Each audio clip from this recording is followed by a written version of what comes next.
Thank you. I'm 52 years old, married with 2 kids. The Port Pirie smelter is important not only to me, it's important to the whole town. In Port Pirie, 2.5 hours north of Adelaide, the Near-Star lead and zinc smelter looms large.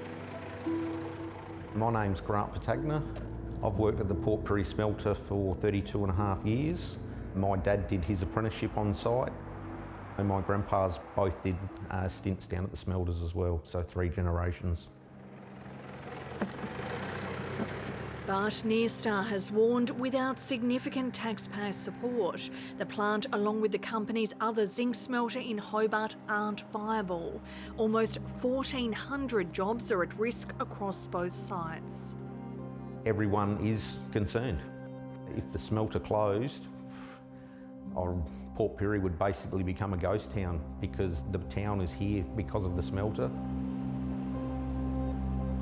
Near-Star says its Port Pirie smelter is losing tens of millions of dollars each month because of international competition and market distortion. Last year, the company secured an initial $135 million state and federally funded bailout. It's now seeking more funding to keep its Australian operations running. We see other nation states having a very deliberate policy of subsidising their smelting operations so as to see to the economic ruin of smelting operations in countries like Australia. It's a deliberate policy. So we've got a decision to make. Do we want smelting capacity? Now, if the answer to that question is yes, then governments have to invest. I mean, the elephant in the room is that China is currently controlling the market. China is playing a hard game, and we just need to play hard back. The federal government uses its Future Made in Australia policy to justify taxpayer support for embattled smelters. In the past year, there has been federal and state support to Glencore operations in Mount Isa and Townsville, a Rio Tinto smelter near Gladstone, along with a promise to help the Tomago aluminium smelter because of high energy costs. We want a future made in Australia. We want more things to be made here. That's how our economy becomes more resilient. Ideally, you deal with these things through well-developed frameworks with a degree of anticipation, the ability to compare one package to the next and be very clear about what it is that we're purchasing as taxpayers in each instance. But inevitably, they come down to a crisis. Former Productivity Commission Chair Michael Brennan now works for a not-for-profit economic research institute. He says at some point governments need to make tough decisions. Either you're here or you're not. In 2013, the Abbott government refused to increase subsidies to Holden. The car maker pulled out of Australia in 2017. It's always important, I think, to take a sceptical view of government propping up businesses and industrial capacity. There is some importance attached to avoiding a world where we are perpetually providing assistance. And that was, of course, the risk that did manifest with the automotive industry. Without you, we don't have Australian steel going into railway lines, going into buildings, going into our defence industries. Across Spencer Gulf from Port Pirie, the South Australian and federal governments have committed $2.6 billion to keep the steelworks in Whyalla running. The plant there is on the market after collapsing last year with more than $1 billion in debts. When is enough enough? When do these companies have to stand on their own 2 feet? This is the challenge.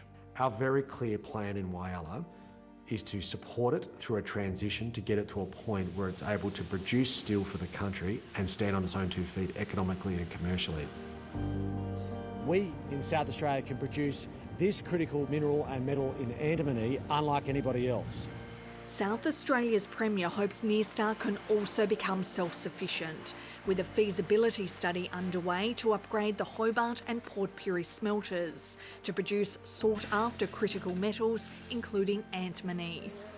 Antimony is critical to defence industries for a range of different products, and there is a market for it in the US. At one point, China stopped exporting antimony to other countries around the world, like the US, which left their industries short.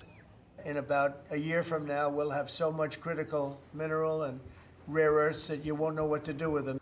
There's clearly a market for it, which is why the meeting between the Prime Minister and President Trump was so critical in the White House last year, where antimony and the work at Port Pirie was specifically listed as part of the critical minerals partnership between our nations.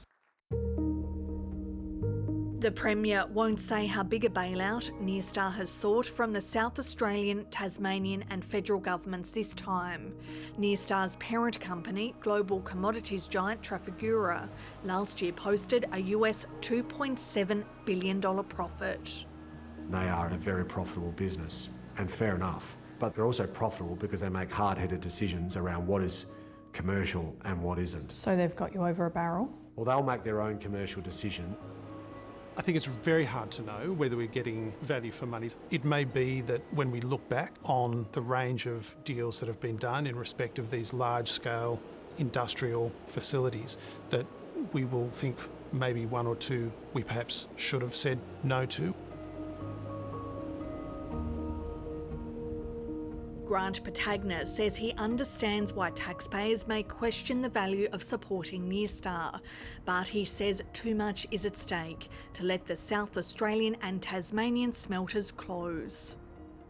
To see something like that go, you'll never ever get it back. It's very important for the whole of Australia to get behind these sort of things, and we know companies can't survive without that ongoing support.